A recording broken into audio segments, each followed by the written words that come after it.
Baylor paused a short distance away as Nathan came to the horse's side and stroked its back calmly. At first, the horse fought Nathan's touch, but eventually eased into his presence. There we go. See? I do not wish to harm you, friend. Stuart Lightstone and Sarah Hale also turned to watch as Nathan calmed down the anxious horse. Baylor frowned, concerned for his friend's safety. Careful, Nathan. That thing tried to bite you earlier. I know, Baylor. But now he is my horse. He will learn that I am not his enemy soon enough. Just calm yourself as best you can. If you relax, he will relax. Horse whinny. Nathan turned his attention back to the steed and continued to stroke his back and mane. Shh, my friend. I have not forgotten you. I'm sorry that I had to cause you pain before. Let me just make sure you have not hurt yourself too badly. Nathan inhaled, then shot his spiritual energy through his palm into the trembling horse. Through this, he was able to see that the horse's two hind legs were bruised, but with time, they would recover well. He could also tell that even though this horse had the potential to grow strong and fit, it had been mistreated by its previous owner. Out of neglect, it had been misfed and not ridden enough to reach its full potential. Nathan spoke to the horse quietly with a respectful tone. Even when you knew I was a stronger adversary, you charged at me to buy your master time. Now, with two bruised legs, you still wish to defend your master and break free of this market stall, even after he's mistreated and abandoned you. You truly are a courageous steed, already braver than most of the humans I know. Nathan patted the horse's back and slowly moved his hands over to the pickle jar. He gripped the edges of the jar and took a deep breath. As he did so, his friends tensed up, fearing that the horse might go to bite him right away. Stuart grimaced. Careful, Nathan. Nathan paid them no mind as he whispered in the horse's ear. Okay, now I'm going to pull with all my might. Once you are free, I ask that you hear me out before attacking me, all right? 1, 2, 3. Nathan pulled the pickle jar clean off, and suddenly the horse snorted and stood up on its hind legs.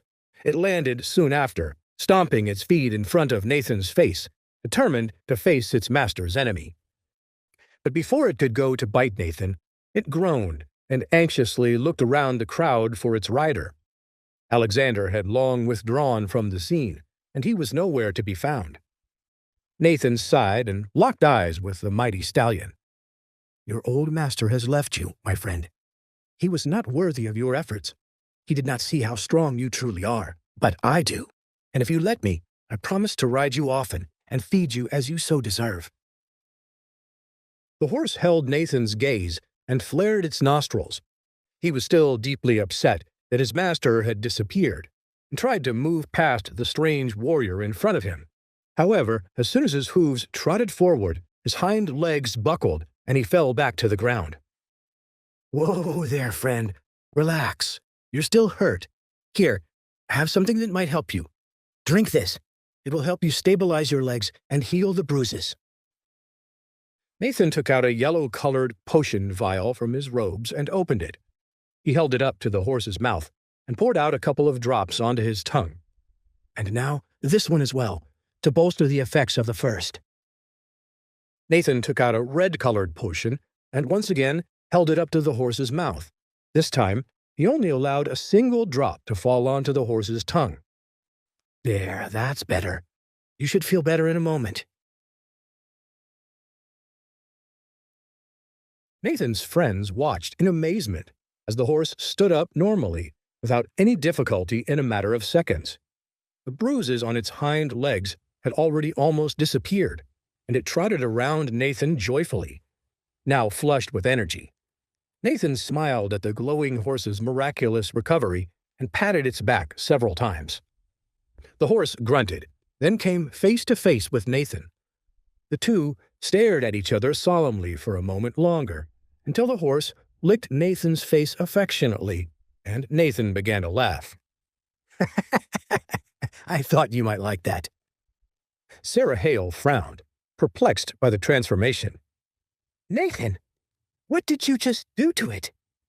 I just gave him a couple of drops from a potion of foundational strength to bolster his muscle regeneration, as well as a drop from a potion of internal healing. Together, their effects combine and do wonders for a wounded animal like this. Incredible! Such alchemy is rare to find even here. It's actually quite simple, really, apart from when I refined these elixirs with my own spiritual energy to enhance their effects. The best part, of course, is the potion of foundational strength will last a long time and help my friend here grow more powerful. As Nathan spoke, his best friend continued to lick him and chew on his hair. The sudden transformation left all of his friends dumbfounded. Sarah Hale could only shake her head and wonder at the strange abilities of her young noble friend.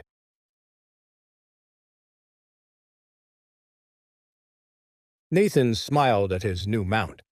The large white stallion grinned as it pranced around the busy street and occasionally came over and sniffed Nathan's hair.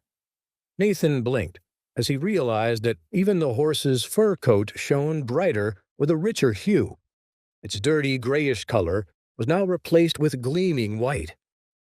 Nathan knew that this horse had a brave heart and would continue to grow stronger.